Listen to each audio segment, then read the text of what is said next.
হ্যাঁ, কি করছিস? হ্যাঁ মা, বলো। আজকের কি খবর বলো। আর কি বলবো? এই যে মহারানী ঢ্যাং ঢ্যাং করতে করতে জিন্সের টপ পরে গেলেন নায়িকা সেজে ঘুরতে বাইকের পিছনে।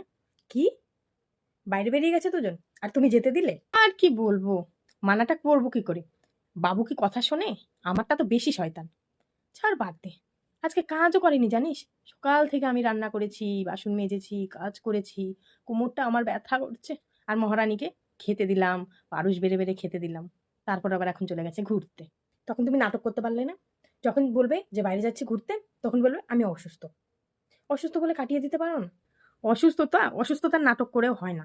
সেদিন অসুস্থতার নাটক করেছিলাম, কিন্তু সেটাতেও কাজ হয়নি। বলল, মা, মাথা ব্যথার ওষুধ দিচ্ছি, খাইয়ে দিচ্ছি। তার বদলে আমাকে ঘুমের ওষুধ খাইয়ে দিয়ে ঘুম পাড়িয়ে রেখে চলে গেল। ঘুম থেকে উঠে থেকে দুজনে নেই। উফ মা, তুমি যে এত বোকা! আমার শাশুড়ি দেখো তো, রাত দিন আমাকে খাটিয়ে মারে। আর তুমি রাজরানীকে রাজরানীর মতো বানিয়ে রেখে দিয়েছো। কাজ করাতে পারো না? আমি কি তোর শাশুড়ির মতো অত শয়তান? চেষ্টা তো করি জ্বালানোর জন্য। যখন কাজ করবে তুমি বলবে আমার শরীর ভালো না। জ্বালানোর কি কম চেষ্টা করি? কিন্তু তাও পারছি না। আমি তো তোর শাশুড়ির মতো না, যত জ্বালাতে পারছি না। কিন্তু আমিও চেষ্টায় আছি। উফ মা, শান্তিতে থাকতে দেবে না, কোনোভাবেই শান্তিতে থাকতে দেওয়া যাবে না। তোমাকে কত বুঝাবো বলো তো।